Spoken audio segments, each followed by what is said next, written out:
I don't know if I can keep doing this every day. It feels pointless sometimes. See this radio? You just have to tune into the right frequency.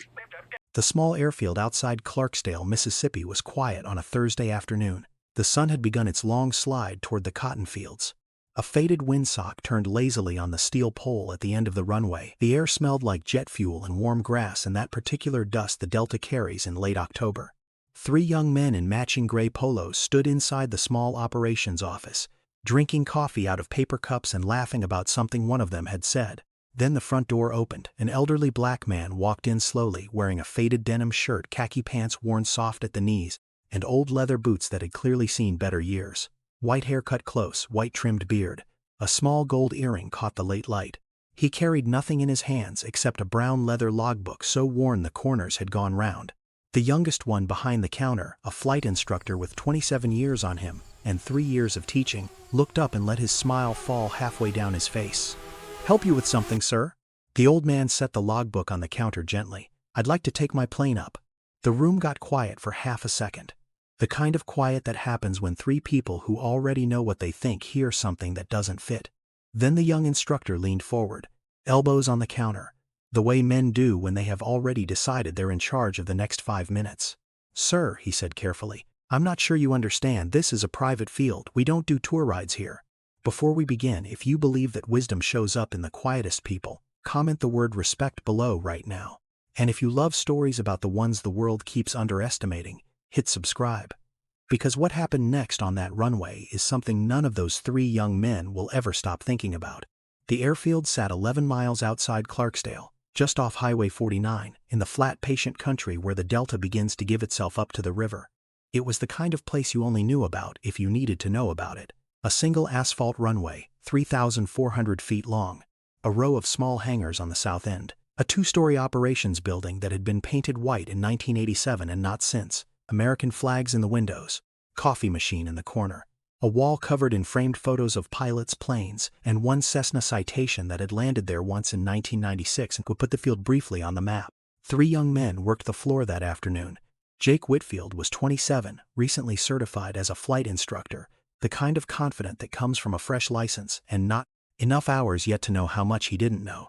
Tyler Marsh was 24, ground crew, broad-shouldered, sharp-tongued. Cole Briggs was 26, the quiet one of the 3, dispatcher and fuel manager, the one who usually stayed out of the jokes but rarely stepped in front of them either. They had been working together for 14 months. They had developed opinions about pilots before those pilots ever stepped off the apron. They had also developed opinions about people who walked in off the road asking questions, and most of those opinions started with the assumption that the person on the other side of the counter did not in fact know what they were doing. The bell above the door rang at 3:47 in the afternoon. The old man stepped inside slow and easy, the way people walk who are not in a hurry anywhere. His denim shirt was clean but soft from years of washing. His khakis had a crease in them that hadn't been pressed in a week. His boots were old, the leather darkened at the toes. The laces double-knotted the way pilots double-knot them, though none of the 3 young men noticed that yet.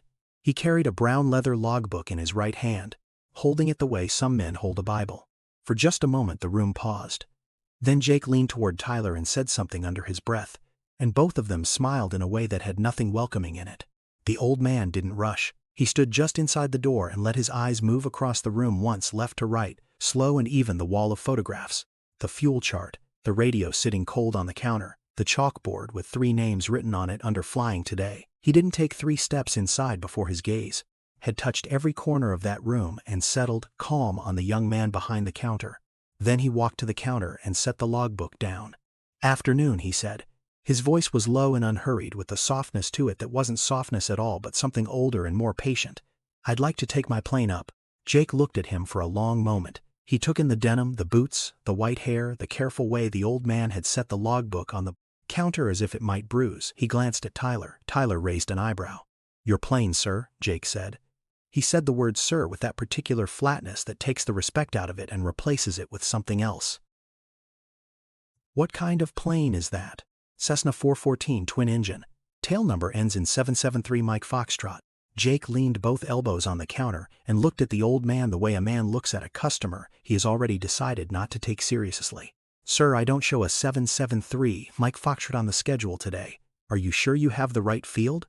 The old man nodded slowly. I'm sure. Maybe you're thinking of one of the bigger airports. Memphis is about an hour north. Jackson is south. We don't have any commercial rentals here. This is a private field. I know what kind of field this is. There was a beat of silence. Tyler set his coffee down on the counter and crossed his arms over his chest. Cole, the quiet one, looked up from the paperwork he had been pretending to read. Sir, Jake said, working a smile back onto his face, I think there might be some confusion. If you're looking for a tour ride or a discovery flight, that's not something we offer here. There's a place in Tunica that does that, about 30 miles up the road. They've got a nice little Cessna 172, real safe, real comfortable, real good for first-time flyers. He said it the way a man says something he thinks is being kind. The old man held Jake's gaze for a long moment. He didn't flinch, he didn't smile, he didn't argue. He just looked at the young instructor with an expression that was neither offended nor amused. The way an older teacher might look at a student who had just announced he didn't need to read the textbook. This isn't my first time flying, he said quietly. I'd just like to take my plane up. Tyler laughed. He didn't mean for it to come out as loud as it did, but it did, and once it was out, he couldn't put it back. Your plane, he said, the way you'd say it to a child holding up a toy. The old man turned his head slightly and looked at Tyler. He didn't say anything, he just looked, and Tyler, who was 24 years old and had never once been looked at quite like that, felt the laugh die in his throat before it could finish. In the corner near the photo wall, an older woman in a blue cardigan had been standing the whole time. She had walked in 20 minutes earlier to drop off lunch for her husband, who flew a Beechcraft Bonanza out of Hangar 4 on Tuesdays and Thursdays. She had been waiting for him to finish his pre-flight. She had said nothing the entire time. Now she set down the small thermos in her hand and watched the three young men behind the counter, the way a grandmother watches grandchildren about to do something they won't be able to take back. Her name was Margaret Holloway. She was 68 years old. She did not look at the old man in the denim shirt, she looked at Jake. And what she saw on his face made her jaw tighten. Jake didn't notice her, he was still smiling at the old man. Sir, I'm going to need to see some paperwork before we go any further. Pilot's license, medical certificate, insurance, aircraft registration. The old man nodded once, calm and steady, as if this were the most reasonable thing in the world. He reached into the breast pocket of his denim shirt and took out a worn brown leather wallet. He flipped it open and removed a folded card and an FAA medical certificate and a third document and set all three on the counter in front of him.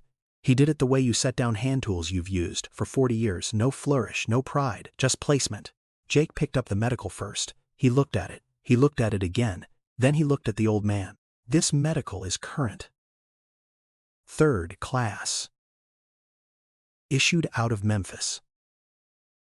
Jake set it down and picked up the pilot's license. The plastic card had been carried so long the edges were soft. He turned it over in his hand. He read it again. His face did not change in any large way, but something in his jaw shifted slightly, a fraction of a degree. The kind of shift a poker player would notice and a young man would miss. Private pilot, single and multi-engine land, instrument rated. This says you've been certified since 1999. The old man didn't answer that, he didn't need to. Tyler leaned over Jake's shoulder and looked at the license. Then he laughed, a small laugh, half a breath. Sir, with all due respect, a license doesn't mean what it used to mean. We've seen people walk in here with all kinds of paperwork. Doesn't mean they should be in a cockpit, especially in a twin. The old man turned his attention to Tyler. He looked at him for a long even moment. Son, he said, and the word landed with the soft weight of something carried for many years. Can I ask you a question? How many hours do you have? Tyler hesitated. I'm ground crew. How many hours do you have? I'm working on my private, I've got about 30 hours. The old man nodded once, slow and patient. He didn't say anything else, he didn't have to, the silence did the rest. Tyler felt his face get warm and looked down at the counter and pretended to be interested in the coffee ring on the surface. Jake picked up the third document. It was the aircraft registration for a 1994 Cessna 414 Chancellor, twin-engine, 8-seat, registered to a holding company based in Mississippi. He read it. He read the holding company name twice. He didn't recognize it, but something about the way it was structured, the careful way the LLC had been named, registered through a law firm in Memphis, made him pause for a moment before he set it down. Sir, Jake said, leaning forward again, his voice taking on what he must have thought was a reasonable, even tone. I'm sure all this checks out, but I want to be honest with you. We've got a responsibility to this field and to the FAA. A 414 is not a small aircraft. It's a high-performance twin. And I'm looking at you, and I'm trying to figure out the last time you actually had your hands on a yoke. The old man held his eyes.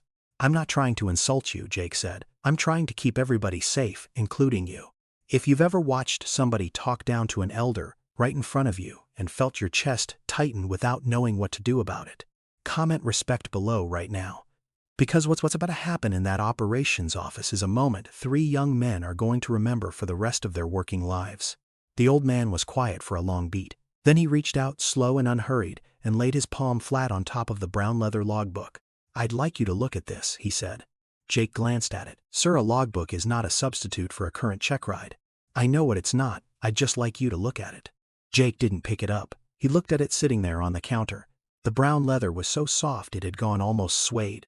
The gold lettering on the front had worn down to a ghost of itself. The corners were rounded the way the corners of well-loved books go round. And the spine had a faint crack that ran top to bottom from being opened so many times. "Maybe," Jake said, sliding the documents back toward the old man without quite touching the logbook, "you'd be more comfortable if we called somebody to come pick you up. Is there a family member we could reach?" The room stopped. It wasn't a sound. It wasn't anything you could put your finger on. It was just that the air in that operations office did what air does when a line has been crossed that nobody's going to be able to walk back across. Margaret Halloway, standing by the photo wall in her blue cardigan, made a small sound in her throat. Just one note, soft. Not loud enough to be heard by anyone except her own self, and maybe the old man, who didn't look at her but seemed somehow to hear it anyway. The old man's hand had not left the logbook. He looked at Jake. His expression did not change, but something behind his eyes settled into a different kind of stillness. Not anger, something older than anger, something patient and tired and very, very far from being intimidated. "Son," he said, and his voice was the same quiet it had been the entire conversation. "I appreciate that you're trying to be careful, I do. There are a lot of people who walk onto airfields who shouldn't be there. But I'm not one of them. And I'm asking you one more time to please look at this logbook." Jake hesitated. Then Cole, the quiet one, the one who had said nothing for the entire conversation, spoke for the first time. "Jake, just look at it." Jake glanced at him, irritated. "I'm handling it." Something in Cole's voice made Jake pause. Cole was looking at the old man, not at the logbook, at the old man. And his expression had the careful, arrested quality of someone who had just realized something he hadn't realized 2 minutes ago and didn't yet know what to do with. Jake reached out, half annoyed, and picked up the logbook. The first page was filled with neat, deliberate handwriting in blue ink. Dates, tail numbers, hours, endorsements. The very first entry was from May of 1999, almost 27 years ago. Cessna 172. 1.4 hours, solo. The instructor's signature at the bottom was a careful, looped name that meant nothing to Jake until his eyes drifted up top of the page and read the name written in the upper right corner. He read it again. His hand stopped moving, not dramatically, just stopped. The way a hand stops when the brain it belongs to has just received information it has not yet decided how to process. "Tyler," Jake said. His voice had gone strange, flat, carefully neutral. "Come here."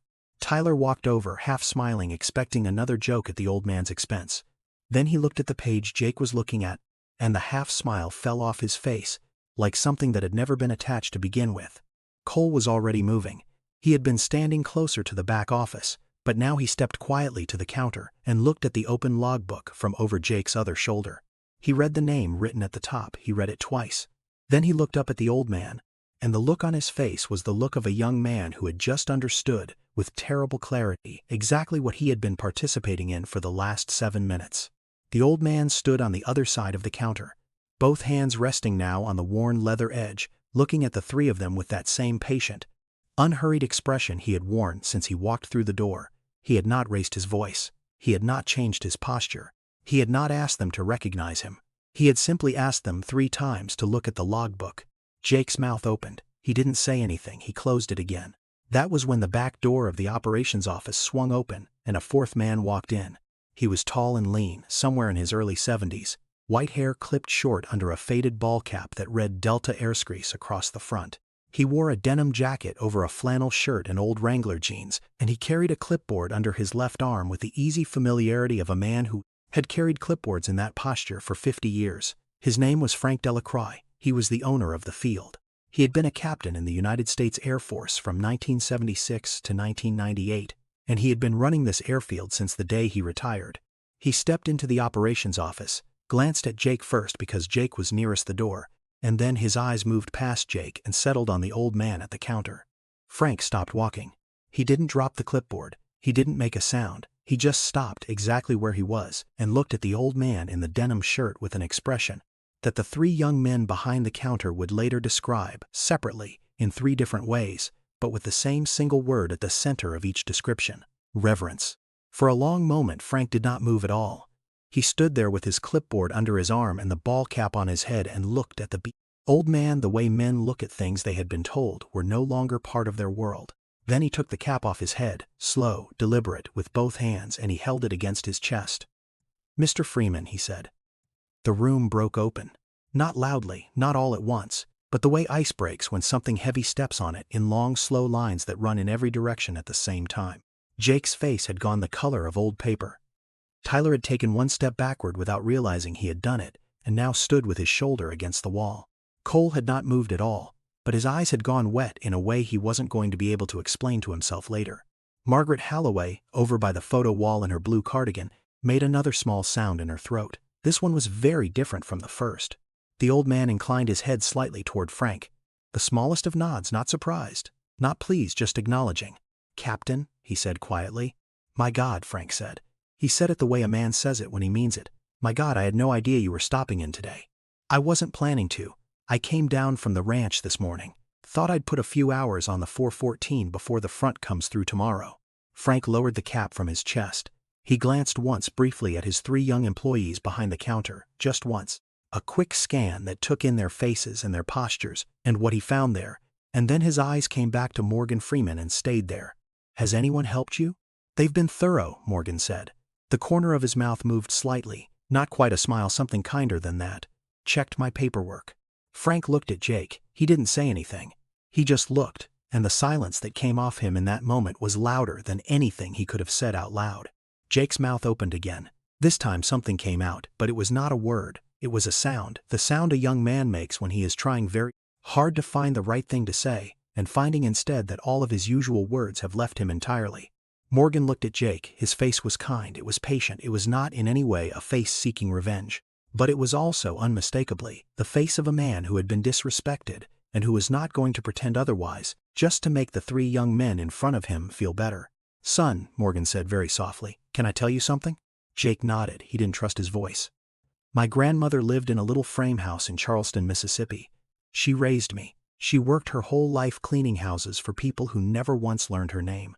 And she used to say to me, when I was about your age, sitting at her kitchen table with my elbows on the oilcloth, she used to say, 'Every person who walks through that door is carrying a story you don't know yet.'" Morgan paused. The room paused with him. She said, "Some of those stories are worth listening to. All of them are worth respecting." He let that sit for a beat. Then he said, quieter still, "I've been carrying that with me for almost 80 years now. I think you might want to start carrying it too." Jake's eyes had gone wet. He looked down at the logbook still open on the counter in front of him, at the careful blue handwriting that began in May of 1999, at the name in the upper right corner of the page, and he did not lift his head for a long, long time. Frank Delacroix stepped closer to the counter. He picked up the logbook from where Jake had set it down and turned it gently in his hands, the way a man handles something fragile. He flipped through the first few pages, slowly, with the kind of attention you give to a photo album of someone you loved very much. Then he looked up at his three young employees. "You boys see what's in here," he said. It was not a question. He turned the logbook around and laid it open on the counter facing them. He used one finger to trace down the columns, the hours, the aircraft types, the endorsements. He didn't say it like a man lecturing. He said it like a man reading scripture out loud at a graveside. 2,411 hours, he said. Single engine, multi-engine, instrument, high performance. Cessna 4 torn type rated. He flew that twin into Telluride in 2007. Anybody here ever flown into Telluride? None of them spoke. "You don't fly into Telluride," Frank said quietly. "Telluride flies into you. Field elevation 9,078 feet. Mountain passes on 3 sides." He landed there in February with crosswinds at 22 knots gusting to 31. He turned a page. He flew an Angel flight in 2011 out of Memphis to St. Jude. Donner Liver, weather minimums, ceiling 500, he volunteered for it. He turned another page. "He's flown into more small fields in this state than I have, and I've been here 48 years. He closed the logbook gently and set it back in front of Morgan Freeman. Then he turned to look at his 3 employees. He took his time. He let his eyes go from Jake to Tyler to Cole and back to Jake. And what was in his face was not anger. It was something worse. It was disappointment. You boys want to tell me what just happened in my front office?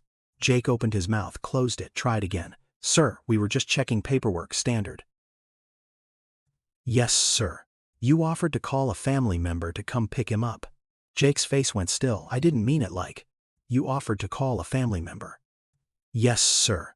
The way Frank looked at him then was the way a man looks at a son who has done something the man knows he himself failed to teach the son not to do. There was no shouting in it. There was a sorrow in it, and that was worse. Tyler, Frank said. Tyler's eyes went down to the floor. Yes, sir. You laughed at a man who has more flight time in his single year of 2007 than you have in your entire life. Yes, sir. At a man who walked into my office and asked for nothing except to take his own airplane up on a clear afternoon. Yes, sir. Frank turned to Cole. He did not say anything to Cole right away. He just looked at him. Cole had not laughed.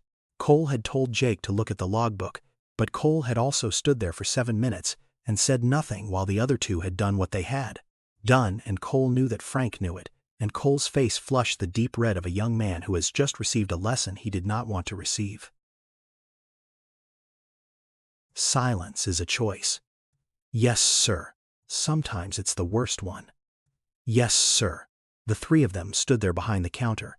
3 young men with their futures suddenly looking very different to themselves than they had looked 20 minutes earlier. Morgan Freeman watched all of it without satisfaction and without distance. He stood with both hands resting on his worn leather logbook and his face turned slightly toward the late afternoon light coming through the operations office window. The runway lay flat and pale beyond the glass. His Cessna 414, white with a red stripe, sat on the apron 300 yards out, waiting. He looked at Frank. Captain, I appreciate it. But if you don't mind, I'd like to talk to them a moment. Just the 4 of us. Frank looked at him. Then he nodded. He glanced once at Margaret Holloway, who had not moved from her place by the photo wall, and Margaret gave him the smallest nod back, the way one elder acknowledges another's right to call a moment private. Frank set the clipboard down on the desk and walked toward the back office. The door clicked shut behind him. Morgan turned to the 3 young men. Boys, come around the counter, please. Have a seat with me at the table. There was a small round table by the window, 4 chairs around it where pilots sat to file flight plans and drink coffee.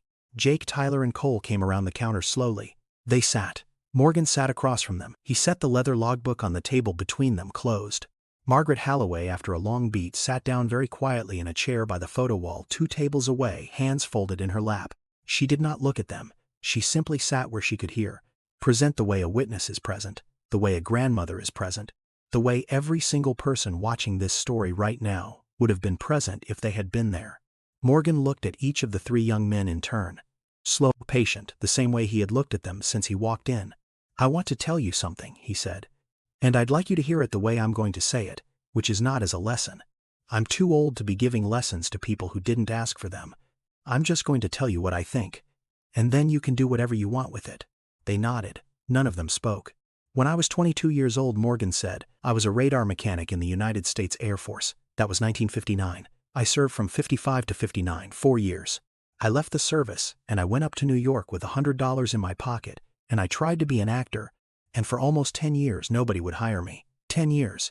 I worked nights, I slept on couches. I was 32 years old before anybody put my name on a marquee. I was 52 years old before anyone gave me a part that paid the rent for a full year. He paused. Outside, the windsock turned half a turn.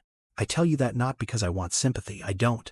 I tell you that because for almost half my life, when I walked into a room, the people in that room had decided what I was before I opened my mouth. Sometimes they decided I was a janitor. Sometimes they decided I was a porter. Sometimes they decided I was a parking attendant. And the thing is, sometimes they were right about what they decided, because I'd been all of those things to keep myself fed. Cole's eyes had gone wet again. He didn't try to hide it. What I learned in all those years, Morgan said, is that there is no person walking around in this world whose worth you can see from across a room.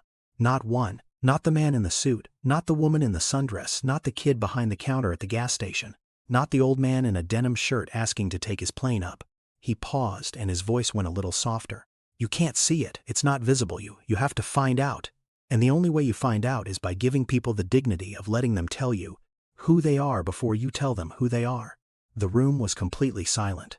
Jake's jaw was working slightly. He looked down at the table, then up at Morgan. "Mr. Freeman, I am so sorry, Morgan raised one hand gently, just an inch off the table. Jake stopped. "Son, I don't need the apology. Not for me, I'm fine. I've been disrespected by smaller men than you in bigger rooms than this. What I want from you is not an apology to me. I want you to think about every single person who has walked through that front door in the 14 months you've been working here. Everyone. The old farmers, the retired teachers, the widow who came in to ask about her husband's plane, the mechanic who flew in from Greenville, every one of them. And I want you to ask yourself how many of them got the kind of welcome I got, and how many of them deserved better than what they got. And then I want you to do something different, starting tomorrow morning." Jake's eyes were wet too now. He nodded. He couldn't get a word out. Morgan turned to Tyler. Tyler had been sitting with his hands flat on the table. His knuckles were white. "Son, how old are you?" 24, sir." "You got a long road ahead of you. 24 is young enough that everything you do from this afternoon forward is the kind of man you're going to become. You understand that?" "Yes, sir. You're going to make this mistake again. Not this one specifically, but others like it. Everybody does. The question is not whether you make the mistake. The question is what you do with it the second time you see it coming." Tyler nodded. His chin had started to tremble. He swallowed it down. "Yes, sir." Morgan turned to Cole. Cole's eyes came up to Morgan's. "Yes, sir. You knew something was off. You didn't laugh. You told him to look at the logbook." "Yes, sir." "But you waited." Cole's face crumpled slightly. He held it together. He nodded. "I want you to remember, the next time you know something is wrong in a room, you don't get to wait. Knowing without acting is a heavier thing to carry than not knowing at all. You hear me, son?" "Yes, sir." Cole's voice was barely above a whisper. Morgan sat back in his chair. He let the silence settle over them like a blanket.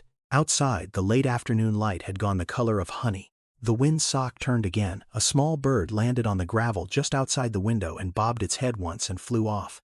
"Now," Morgan said. The tone of his voice shifted, just slightly, into something lighter. "I came here to fly. I'd still like to fly if that's all right with you boys." Jake nearly knocked the chair over standing up. "Yes, sir, Mr. Freeman, sir. Of course, sir. I'll pull your file and process you right now. The 414 is fueled. We topped both tanks Tuesday morning. The weather brief came in at 1500 and you've got severe clear all the way to dusk."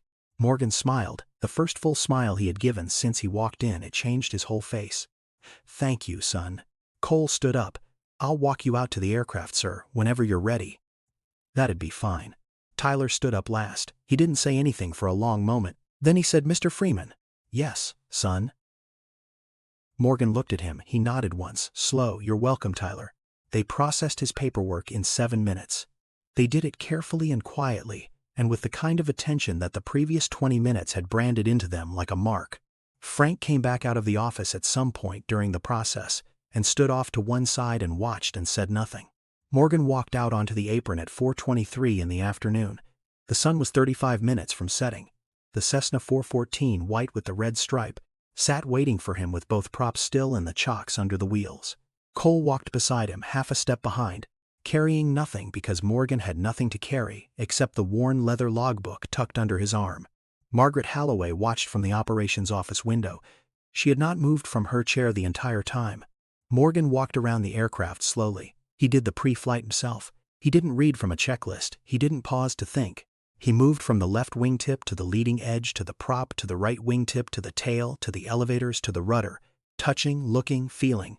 The way a man walks around a horse he has known for 30 years. He pulled the chocks himself. He climbed up onto the wing root and into the left seat and ran his hand once along the top of the instrument panel, gentle the way a man runs his hand along a piano. Cole stood at the wingtip. He watched. The engines turned over one after the other, smooth and clean.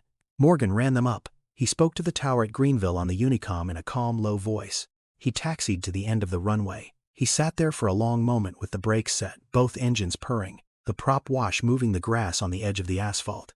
Then he released the brakes and the Cessna 414 rolled forward, gathered speed and lifted off the runway in a clean rotation, climbing into the late October sky over the Mississippi Delta. Cole watched the white and red shape get smaller and smaller until it was just a point, and then nothing, headed west over the river, into the last of the sun. He stood there a long time before he walked back inside. When he got back to the operations office, Jake was sitting at the small round table with his head in his hands. Tyler was at the counter, but he wasn't doing anything. Frank Delacroix was leaning against the wall by the photo display, arms crossed, watching them both. He nodded at Cole as Cole came in. Cole nodded back. Margaret Holloway stood up slowly from her chair. She walked to the counter. She set the small thermos down. She looked at Jake. Young man. Jake looked up. His eyes were red.